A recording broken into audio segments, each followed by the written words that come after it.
축복합니다. 저희가 사순절을 지나는 동안에 캠페인을 하면서 고린도전서를 중심으로 해서 주님 그리스도 안에서 하나된 교회라는 주제를 가지고 캠페인을 하고, 이렇게 캠페인을 마치는 그 주간에 저희가 고난주간으로 칸타타를 주님께 드리고, 그리고 부활주일을 지냈습니다. 부활주일을 지내면서 침례를 저희가 행하였고, 그 침례 이후에 오늘 함께 침례받은 분들이 처음으로 함께하는 주의 만찬을 하는 그런 주일입니다. 주의 만찬에 관해서 매년 설교하는 것은 아니고 보통 3, 4년마다 한 번씩 주의 만찬에 관해서 나눕니다. 찾아보니까는 2015년에 주의 만찬에 관해서 한번 나눴더라고요. 그러니까 이번에도 약 3년 만에 나누게 되는 주님의 만찬입니다. 제목이 주님의 만찬을 알고 행하자는 것입니다. 오늘 말씀해 보니까는 뭐라고 되어져 있는가 하면 너희가 이 떡을 먹으며 이 잔을 마실 때마다 라고 되어져 있습니다. 그러니까 이 떡을 먹으며 이 잔을 마실 때마다 기념하라고 하시는데, 도대체 무엇을 기념해야 되느냐?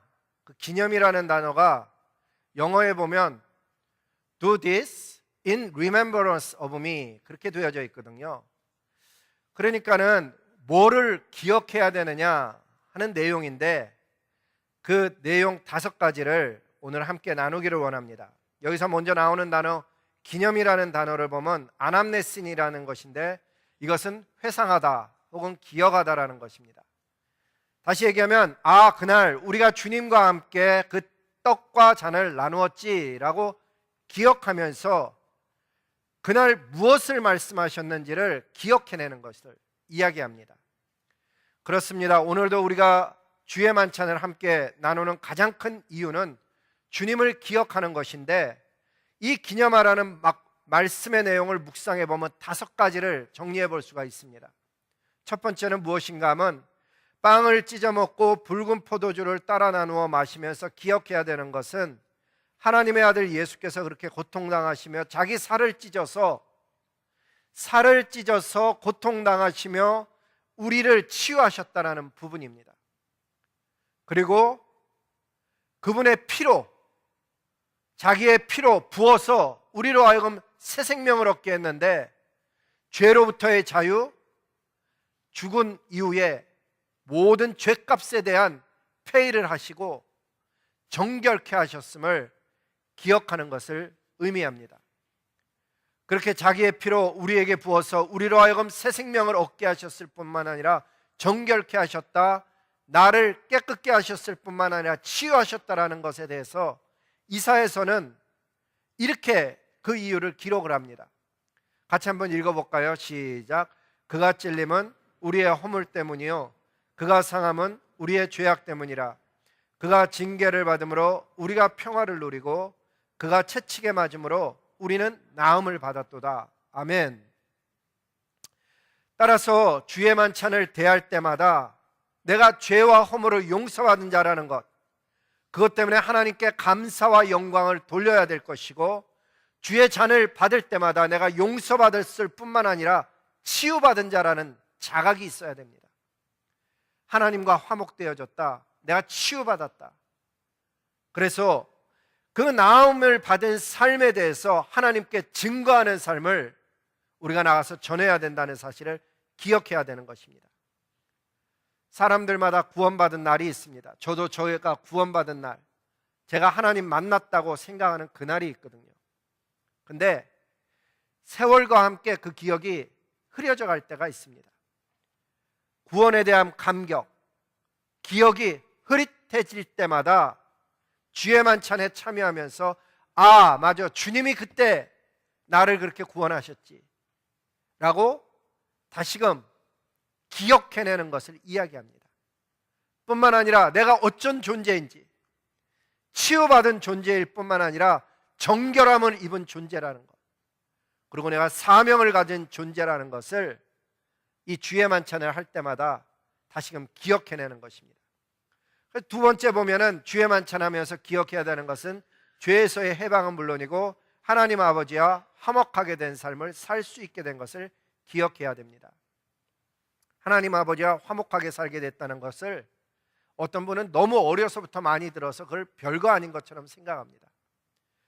근데 여러분 한번 상상을 해보시기 바랍니다. 여러분이 주지사, NC 스테이트 주지사를 잘하는, 여러분이 잘하는 사람이 주지사가 됐다. 어떨 것 같아요? 어떤 사람에게는 의미 없을 수도 있지만 비즈니스 하시는 분에게는 의미가 있을 수도 있거든요. 근데 대통령이 잘하는 사람이 됐다. 내가 정말 잘 부르던 그 사람이 대통령이 됐다. 그래도 대단할 터인데 왕의 왕이 되신 분이 아버지라는 거예요. 그 하나님 아버지와 내가 화목한 아들이다. 그것을 진짜 느끼게 되면 삶 속에 좀 다른 것이 생깁니다. 불가능이 없고 모든 것을 이루시는 하나님의 능력을 실제로 내가 쓸 수 있는 하나님 아버지의 자녀됨을 확인하게 되는 거죠. 아버지 앞에 기쁨으로 나가고 아버지에게 담대하게 이야기할 수 있고 구할 수 있고 그 아버지와 함께 기쁨을 누릴 수 있는 그런 자녀가 되는 거죠. 많은 경우는 우리는 아버지와의 관계 속에 좋은 기억을 가진 사람이 그렇게 많지는 않습니다. 그러나 없는 것은 또 아닙니다. 아버지와 어떤 아름다운 시간을 보냈는가? 혹시 아버지와 불을 한번 떼본 적 있어요? 캠프파이어 불처럼 같이 떼면서 아버지와 밤에 그렇게 얘기해 본 적 있어요? 밤이 늦도록? 아버지와 혹시 낚시를 가본 적 있어요? 아버지와 함께 운동해 본 적은 있나요?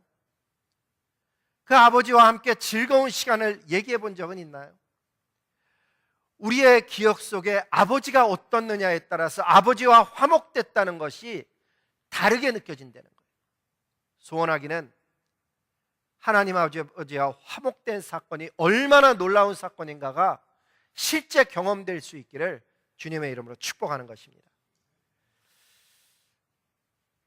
이 주님의 만찬을 행할 때마다 기억하는 것은 우리도 어둠의 권세를 물리치고 이기는 삶을 살 수 있게 되었음을 기억해야 되는 것입니다. 예전에는 우리가 죄에게 늘 져서 살려서 죄의 종로로 하던 사람입니다. 내가 원하든 원치 않아든 내 정욕에, 내 욕심에, 내 성격에 이끌려서 쫓겨 살던 인생입니다. 조급해하고 참지 못하고 기질대로 살던 인생인데 어느 날 성령의 붙들림을 받은 거예요. 어떤 사람은 완전히 변했지만 어떤 사람은 점차적으로 변하고 있는데 그 십자가의 공로의 능력 때문에 사람이 변하고 있다는 사실이에요. 성령 하나님의 도우심으로 죄와 싸워 이길 뿐만 아니라 자기 자신과 싸워서 때로는 승리를 경험하는 거예요.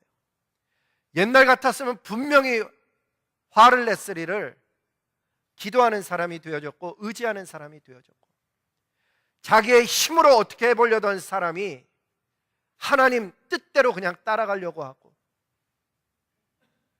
예전에는 분명히 그 똑같은 상황이었으면 자기의 기질대로 성격대로 자기의 정욕대로 행할 사람이었는데 이제는 죄와 싸워서 이기는 하늘의 사람이 되어졌다는 것입니다.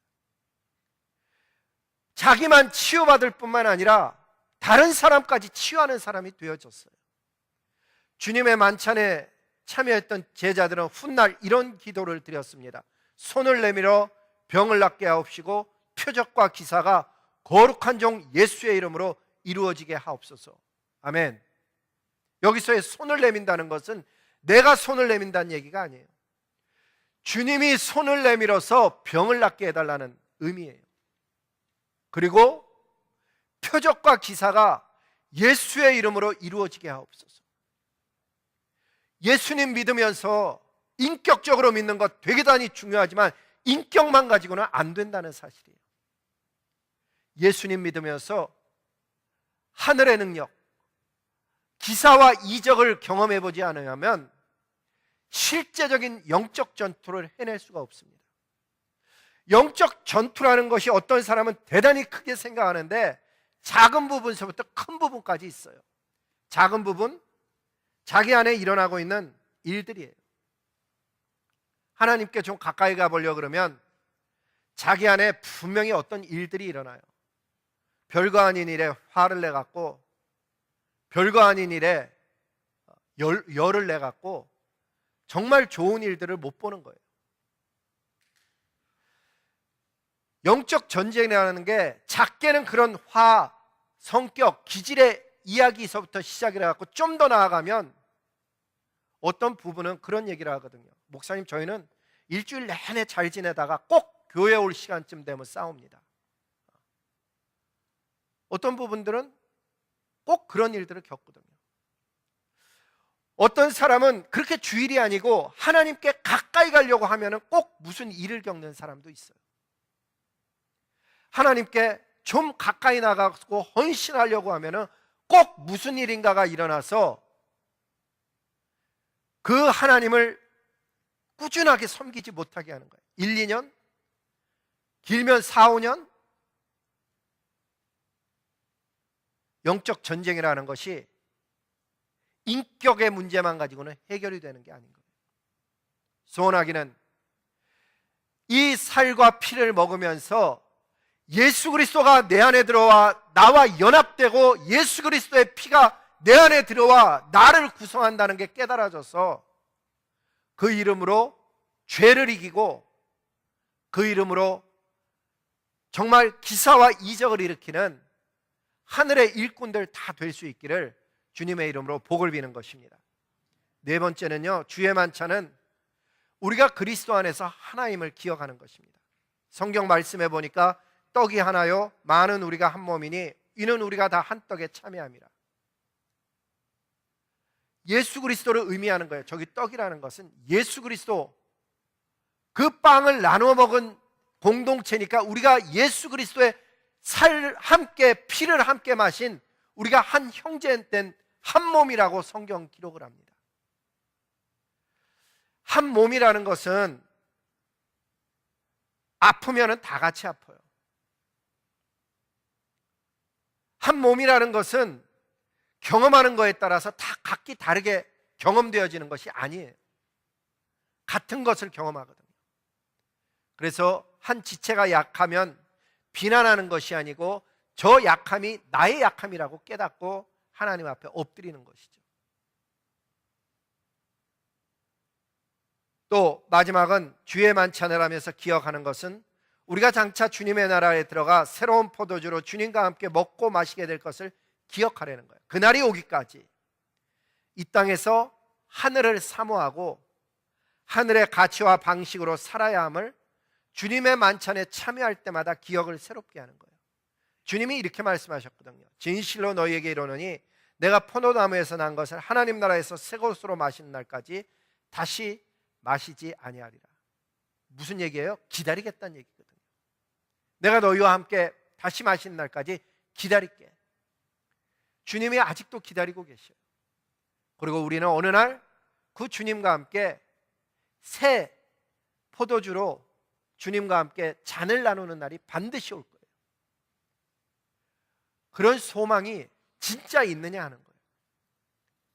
이 잔을 나눌 때마다 내가 마지막 날 주님과 함께 빵과 잔을 나누는 그 아름다운 잔치에 내가 참여하게 될 것이라는 소망을 새롭게 하는 것이죠. 두 번째는 그렇게 5가지를 기억한 사람들마다 사명이 있음을 이야기합니다. 오늘 말씀을 다시 읽어보면 너희가 이 떡을 먹으며 이 잔을 마실 때마다 주의 죽으심을 그가 오실 때까지 전하는 것이라. 주의 죽으심을 전하는 것이에요. 언제까지? 그가 오실 때까지. 이것은 아까 이야기한 것처럼 하나님과 화목이 되어졌다, 내가 치유받았다, 내가 새로운 삶을 살게 되었다는 그런 이야기뿐만 아니라 사명이 있다는 것을 가르쳐주고 있는 것을 성경 말씀이 우리에게 이야기하는 거예요. 이 떡을 먹으며 이 잔을 마실 때마다 기억하고 다짐해야 되는 것은 내가 주의 죽으심을 전하는 사명이 나에게 있지라고 깨닫고 실천하는 거예요. 다른 말로 하면 이 빵과 잔을 먹고 마셔놓고 1년이 돼도 2년이 돼도 한 명에게 전도하고 있지 않다 그러면 우리가 보통 1년에 4번 하거든요. 4번을 우리가 사명을 잊고 사는 거예요. 오늘 이 아침에 다짐해야 되는 것이 뭔가 하면 내가 주님의 빵 몸을 내가 먹고 그 피를 마셨는데 그리스도와 연합될 뿐만 아니라 그분의 사명, 그 사명이 나에게 와 있구나 깨달아서 하나님 앞에 복음 전하는 일에 어떤 형태로든지 쓰임 받는 거예요. 언제까지? 그분이 오시든지 내가 그분께 가든지 둘 중에 하나예요. 뭐를? 주님이 죽으셨다는 것 그리고 부활하셨다는 것을 우리가 전하는 사명을 갖는 거예요. 그런데 이 죽으심을 전하는 것이 어렵느냐? 그것은 우연히 일어나는 일이 아니고 의도적으로 기도하며 행해야 되는 태스크인 것입니다. 다시 얘기하면 전도는 예수님의 명령일 뿐만 아니라 우리가 사는 목적이기도 합니다. 주님의 죽으심을 전하려면은 무엇보다도 기도가 필요합니다. 다른 얘기로 하면 주님의 죽으심을 전하지 않는 사람은 진짜 기도의 의미에 들어가 있지 않은 사람입니다. 주님의 죽으심을 전하고 있지 않는 사람은 겨우 내 문제만 기도하고 있는 사람입니다. 하나님, 내가 이게 힘들어요. 이렇게 해주세요. 저렇게 해주세요. 하나님 입장에서 보면 그렇게 자기 해달라는 거 해주면 그냥 거기서 멈춰버리면 하나님에게 기쁨이 될 수가 없죠. 기도가 앞서야 되는데 정말 우리 교회가 우리 한 사람 한 사람이 오늘 말씀을 들은 사람 중에 그 누군가가 하나님 이 교회가 온 힘을 다해서 제자를 양육하는 교회, 다음 넥스트 제너레이션을 일으키는 교회, 땅끝까지 이르러 복음 전하는 교회, 전도하는 교회 되게 해주세요 라고 진짜 기도하기 시작하면 하나님 이 교회를 변화시켜 주십니다. 그렇게 우리 모두가 다 같이 기도하면 하나님께서는 이 교회의 큰 부흥의 역사, 전도의 역사를 우리 시대에 반드시 보게 하는 것입니다. 이 RTP 지역의 잃어버린 영혼은 물론이고 여러분 어떤 면에서는 우리 아들과 딸들을 잃어버리고 있지는 않느냐 하는 것입니다. RTP 지역에 안 믿는 사람도 있지만 당장 내 자녀들 가운데서도 잃어버린 자녀는 없느냐 물어보는 거예요. 여호와 하나님 앞에 기도하다가 지친 모습이 아니라 그 하나님이 반드시 응답하실 것을 믿어서 여호와 하나님, 우리 자녀를 이 RTP 지역에 잃어버린 영혼들을 안타까운 마음으로 찾는 교회가 되게 도와주시옵소서. 기도하면 이 교회가 좀 하는 것이 달라질 수 있지 않겠어요? 놀랍게도 1년에 수많은 청년들이 저희 교회를 찾아오는데 작년 같은 경우 2017년 같은 경우 제가 자료를 보니까는 KM은 몇 명인지 내가 못 받았지만 EM은 약 70여 명의 학생들이 찾아왔어요. 한 학기에. 그리고 정착한 학생은 less than 10. 밖에 나가서 전도를 하라는 얘기가 아니고 온 학생들을 우리가 붙잡질 못하고 있다는 얘기예요. 어떤 면에서는 우리 교회 안에서 자라난 아이들도 교회를 떠나고 있는 상황인 거예요. 거기에 대한 안타까움, 하나님, 자녀들이 세상에 휩쓸려 내려가고 있는데 이들을 어떻게 하면 잡을 수 있겠습니까? 우리의 가진 모든 것을 동원해서라도 그들을 좀 잡을 수는 없는가? 하나님 앞에 안타까움을 갖는 거예요.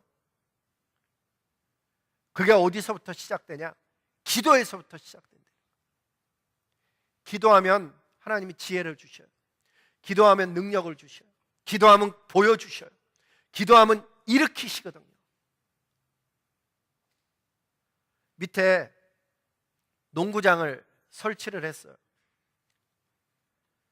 저게 제가 보기에는 도네이션도 받고 우리 교회 헌금으로도 아마 펜스를 쳐야 되는 일일 거예요. 어떤 사람 눈에게는 왜 저런 거를 할까라고 생각할지 모르지만,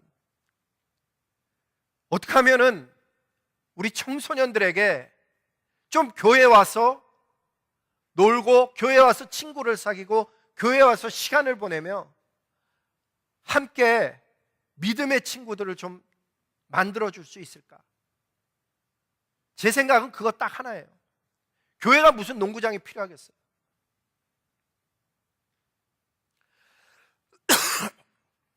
우리 여기 뉴홉 철치에 가보니까 볼링장을 만들어 놨더라고요. 교회 안에. 내가 물어봤어요. 교회가 무슨 볼링장이 필요하냐? 그랬더니 제가 예상했던 거랑 전혀 다른 얘기를 했어요. 어떻게 하면 가족이 와서 함께 좀 보낼 수 있을까?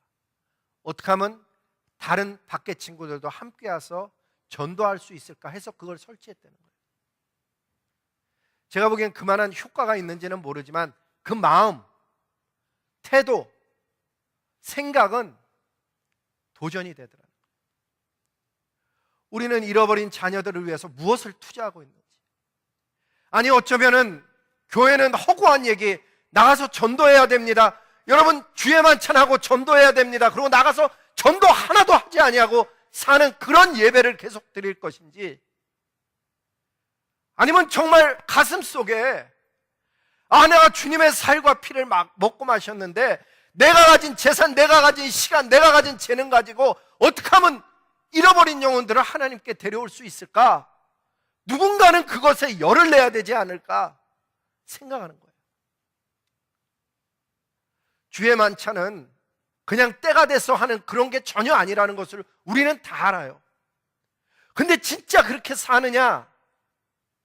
나는 내 신앙을 거짓말하면서 사느냐? 아니 남에게 거짓말장이라고 얘기할 게 아니고 내가 그렇게 날마다 주님을 속이며 살고 있지는 않은가? 하나님 앞에 나 스스로를 드러내야 되는 거죠. 그분은 자기의 삶을 다 주시면서 어찌 보면 아무짝에도 쓸모없는 나를 구원해 주셨는데, 나도 내 온 삶을 들여서 그분과 연합된 삶을 살 뿐만 아니라 한 영혼이 돌아오는 것을 하나님이 그렇게 기뻐하신다는데, 그 영혼 구원하는 일에 어떤 형태로든지 나도 내 삶을 드려야겠다. 제가 아는 분이요, 아들이 어티즘 아이예요. 그분이 재산이 좀 있으셔요. 그분은 자기 아이가 어티즘이라서 그런지 어티즘 걸린 아이들을 위한 프로그램에 재물을 내놓는데 1년에 수억을 내놓더라고요. 돈 벌어서 뭐 했을 거예요? 돈 벌어서 땅에 아무리 널려놔도 하나도 가져가지 못하는데, 내가 버는 걸 가지고서는 내 자녀들이 무엇을 누리는가에 그 사람은 본 거예요.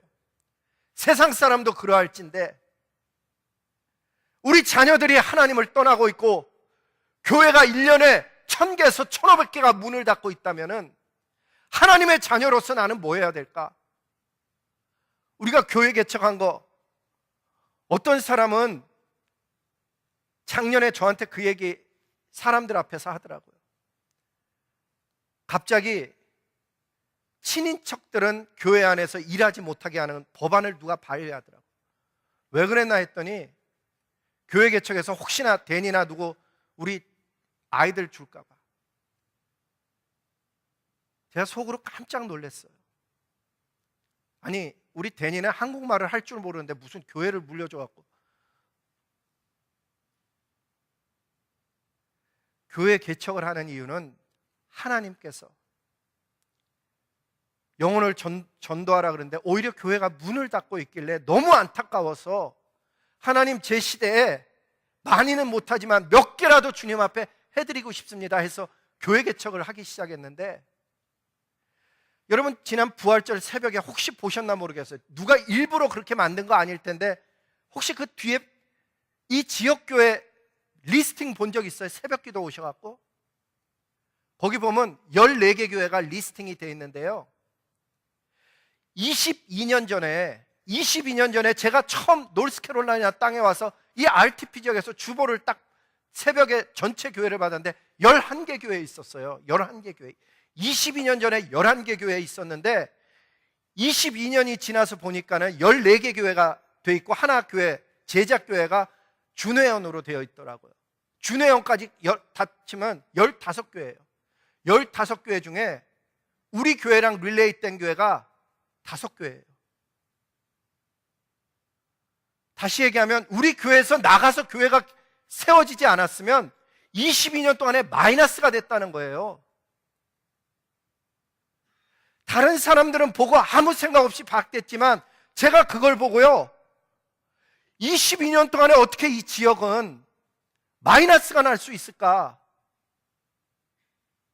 인구가 몇 배가 늘었는 줄 아세요? 예수님의 교회가 된다는 것.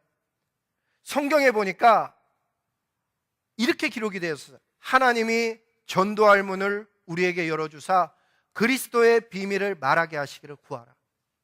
쉽게 얘기하면 기도하라는 거예요. 기도하라는 거. 이 골로새서 4장 3절 말씀은요, 하나님이 전도할 문을 우리에게 열어주시옵소서 기도하라는 거예요. 하나님이 열어주셔야 되는 거예요. 누구에게? 우리에게. 하나님이 열어주지 않으면 그런 일들은 일어나질 않는 거예요. 사람의 힘으로 하나님의 교회가 세워지는 것이 아니기 때문에 22년 동안에 교회가 11개에서 14개인데 5교회 빼니까는 마이너스 나는 교회 됐더라고요. 누가 일부러 그렇게 만든 거 아니었을 텐데 보니까 위에서부터 9번째까지는 우리 교회랑 상관이 없는 교회고 9번째 우리 교회에서부터 14번째까지는 전부 우리 교회랑 상관 있는 교회예요. 성도 여러분, 기도할 때 눈에 안 보이는 영적인 일들이 먼저 일어납니다. 기도하면 하나님께서 복음 전하는 자들을 일으켜 주시고, 기도할 때 하나님의 말씀에 반응하게 하십니다. 말씀에 보니까 이렇게 되어져 있어요. 내가 엄히 명하노니. 엄히 명한다는 거예요. 어떤 명령을 하기 위해서 이렇게 엄히 명하냐? 산자와 죽은 자를 심판하실 그리스도 앞에서 그의 나타나실 것과 그의 나라를 두고 엄히 명하노니 너는 말씀을 전파하라. 때를 얻든지 못 얻든지 항상 힘쓰라. 디모데후서에 이렇게 기록하고 있어요. 그러니까 이 디모데후서 4장 1, 2절 말씀은 저나 여러분이나 다 받은 말씀인 거예요. 실제로 전도해 보면 그렇게 어렵지 않아요. 예수님 아세요? 이 말부터 시작되는 거예요. 빌립이라는 사람이 성경에 보니까 나다나엘을 전도할 때 예수님에 대해서 설명한 게 아니에요. 요한복음 1장 46절에 보면 와봐라. 네가 직접 와서 봐라. 그래서 그 유명한 와봐라 전도예요. 와봐라. 와서 봐라. 빌립은 와서 보라고 했어요. 매 주일마다 선포되는 하나님의 말씀을 와서 들어보라고 초대하고 우리 교회 각종 행사에 초대하는 것이에요. 직접 와서 눈으로 확인해 보라. 그것은 성령이 그 사람을 붙들기를 원해서 그렇게 와보라는 빌립의 전도죠. 요한복음에 나오는 우물가에 나오는 예수님을 만났던 사마리아 여인은, 그 여인도 역시 요한복음 4장 28절에 보니까 사람들에게 가서 한 얘기가 와서 봐라. 이는 그리스도가 아니냐라고 얘기했어요.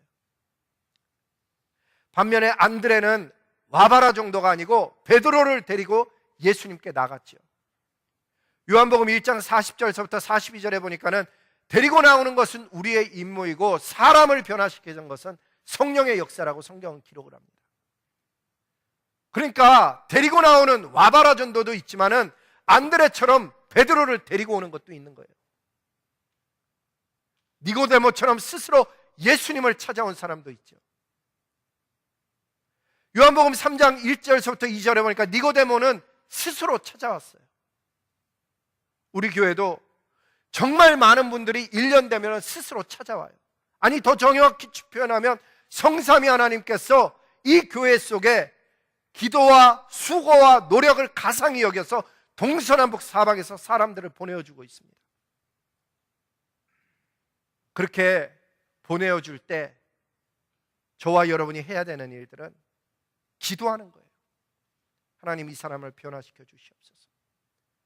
성경에 보니까 개인이 기도할 때 나라에 큰 역사가 일어났고, 모여서 기도하면 큰 부흥이 일어났습니다.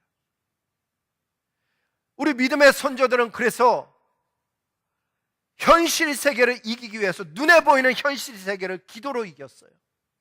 다니엘은 어려움 가운데서 뜻을 정해서 하루에 3번씩 기도했고요. 베드로와 요한은 정한 시간을 성전에 올라가서 기도했고요. 사도행전 10장에 보니까 이방인 고넬료도 시간을 정해서 기도했고, 특별히 다윗은 새벽에 기도했다고 시편 55편 17절은 얘기합니다. 저와 여러분의 기도 속에 솔직하게 물어보는 거예요. 여러분, 부흥을 위한 기도의 시간을 띄워놓고 기도합니까? 교회 속에 중보기도 세미나도 열리고, 그 중보기도 세미나 한 사람들이 정말 새벽에 나와서 엎드려서 기도하느냐 물어봐야 되는 거예요. 세미나가 문제가 아니지. 세미나 100번 하면 뭐해요? 나는 예수님의 마음을 가지고 정말 그 앞에 나와 엎드려 기도하느냐 질문해 봐야 되는 거예요. 주님은 약속하시기를 2-3사람만 모여 기도해도 내가 들어주시겠다고 마태복음 18장에 얘기했고요. 120명이 연합해서 기도했을 때 인류 역사상 가장 놀라운 성령의 역사가 일어났어요. 성령이 임하시는 역사. 120명이 모여서 세상을 뒤흔들 내용을 기도할 수 있을까? 제자들은 자기 살기 위한 기도가 아니었고 기사와 이적이 나타나게 해달라고 사도행전 4장 31절에 기도했고요. 그들은 무시로 성령 안에서 기도했고 성령 하나님을 만나기를 갈구했다라고 에베소서 6장 18절은 얘기합니다. 제자들은 영으로 기도하고 마음으로 기도했으며 성령 하나님은 우리에게 쉬지 말고 기도하라고 데살로니가전서 5장 17절에 이야기했습니다. 성령이 우리가 그렇게 기도할 때 말할 수 없는 탄식으로 오히려 성령이 우리를 위해서 기도해 준다고 로마서 8장은 이야기하고 있습니다. 오늘도 우리가 주의 만찬을 대합니다. 기쁨의 일이죠. 하나님 나라 가면은 그 도래함을 기다리며 행하는 예비적 축제, 그런 너무너무 기쁜 축제인데 그 축제 속에 사명이 있다는 거예요. 하나님, 내가 그리스도와 함께 연합된 삶을 이 땅에서 살게 하시고 하나님 나라에 가서 그러한 일을 행하는 제가 되게 도와주시옵소서. 주님 앞에 그렇게 믿음을 표현하는 거예요. 오늘도 저와 여러분이 주의 만찬을 대하게 됩니다. 아무도 받을 만한 자격이 있어서 대하는 사람은 없어요. 오히려 성경은 뭐라고 얘기하는가 하면 너희가 이 전과 떡을 받지 아니하면 나와 상관이 없는 자라고까지 이야기하셔요. 잔과 빵을 받으면서 다짐하는 것은 하나님, 내가 그렇게 살아낼 수 있게 성령으로 충만케 하여 주시옵소서. 나의 삶을 움직여 주시옵소서. 내 남은 삶이 복음 전하는데 어떤 형태로든지 쓰임받게 하여 주시옵소서. 기도하는 저와 여러분 모두가 될 수 있기를 주님의 이름으로 축복합니다. 우리 이 시간에 주의 만찬 함께